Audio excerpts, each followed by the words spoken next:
Sometimes a film doesn't just stay with you, it lingers forever.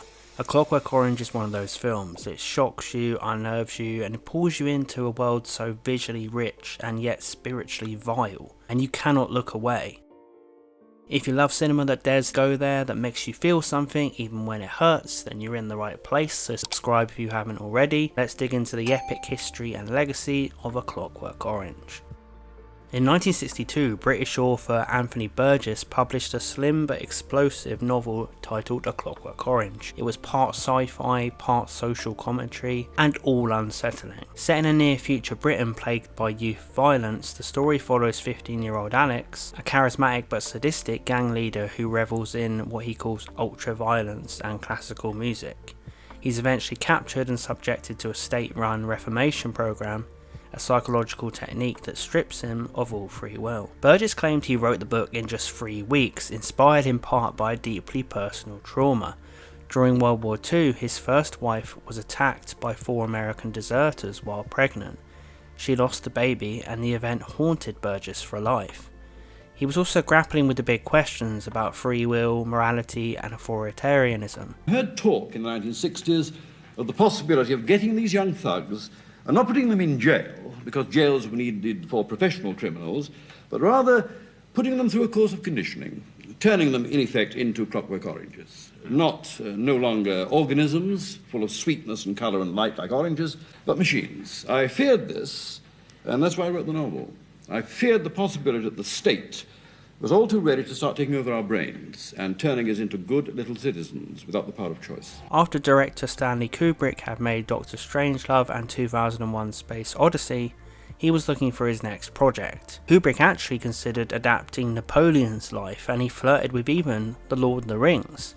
But when producer Cy Litvinov handed him A Clockwork Orange, everything changed. Kubrick loved the book. Yeah, I'm not surprised he loved it. The guy was a nutter himself, but the best kind of one.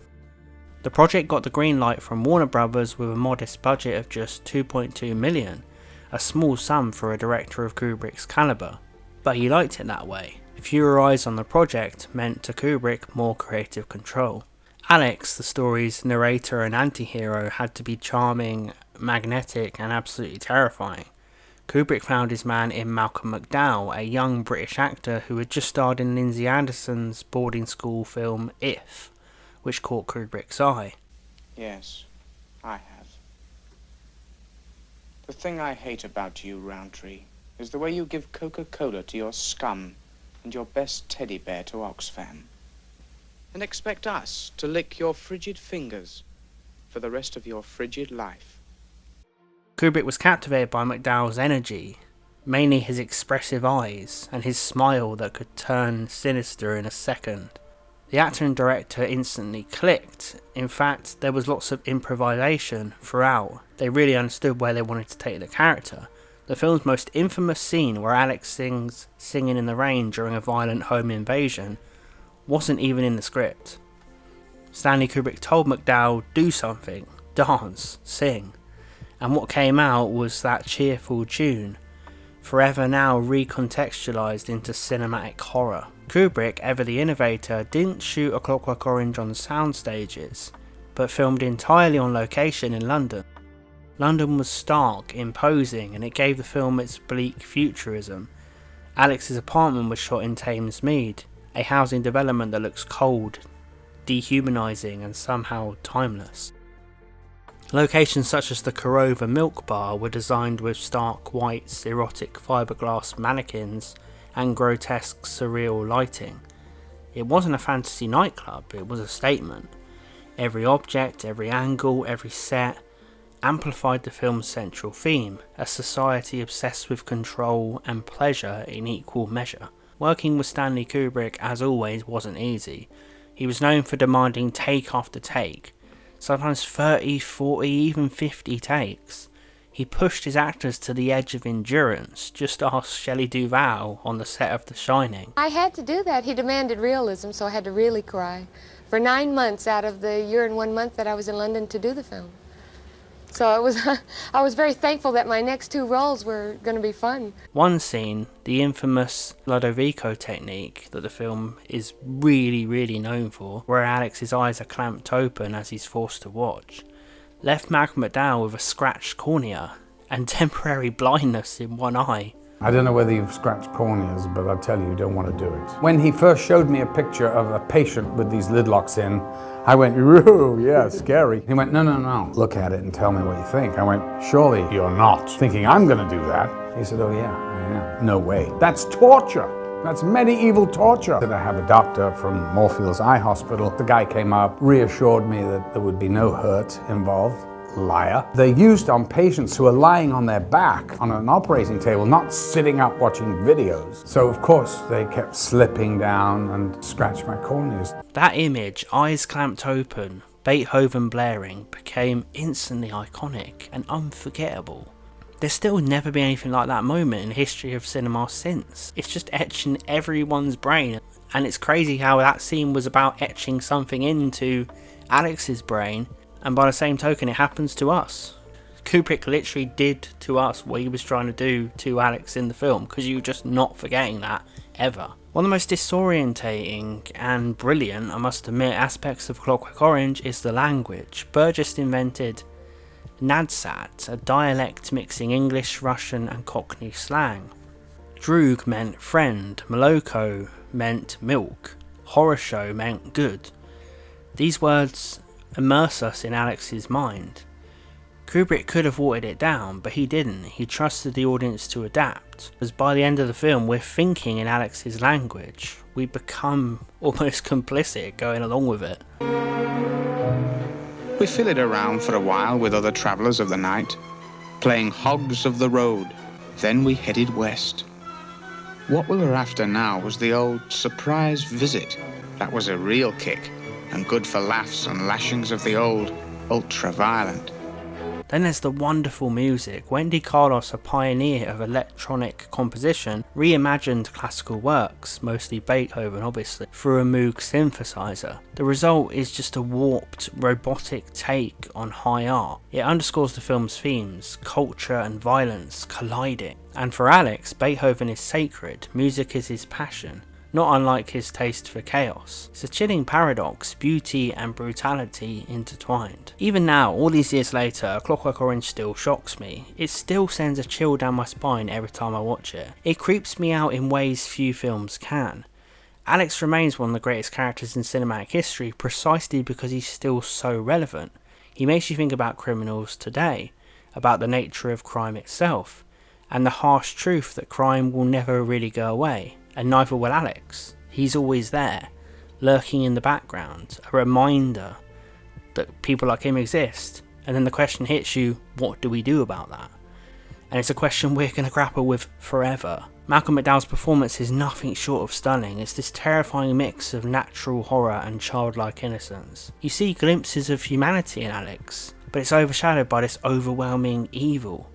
He walks an incredible tightrope between being hateful and somehow likeable in moments.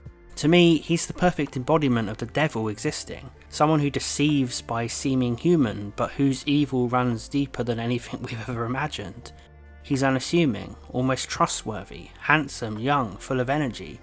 Exactly the way evil would mask itself to fool us. And even today, McDowell's work in the role is mind-blowing. Just one moment looking at his face, and I keep saying it, but I'll never forget it. It was a certain style, and I knew how far I could go with it and when I had to pull back. Because if it was up to Kubrick, he wanted maximum all the time. And I have to say, Stanley, we have to give the audience time to breathe. So I'm trying to, give it like a graph at the end of a patient's bed. It has to go like this, and build, and you have to give them time to cool down and then come on again, and there's all these mini climaxes going through the performance.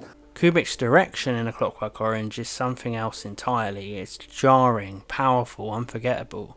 There's a real beating heart to the film, but it's this dark, almost demonic heart, like the heart of Satan himself guiding the whole thing.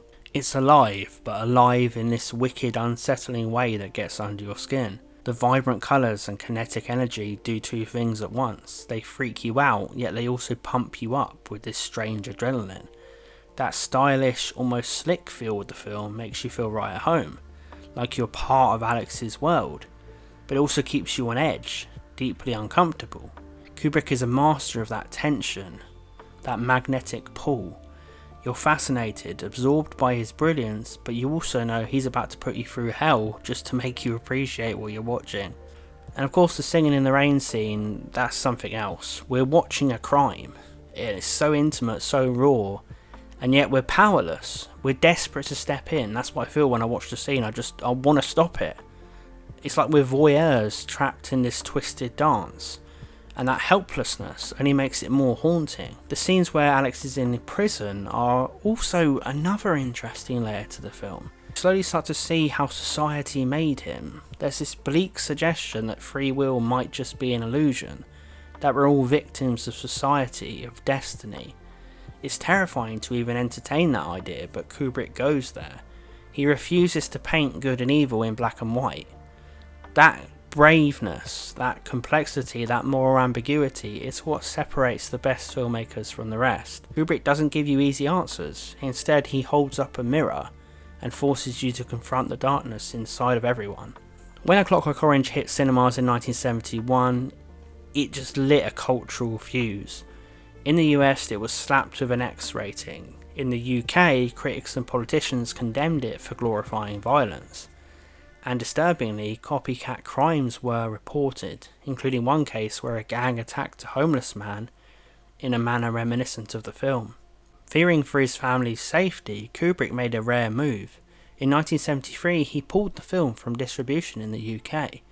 For nearly 30 years, it was impossible to legally screen A Clockwork Orange in Britain.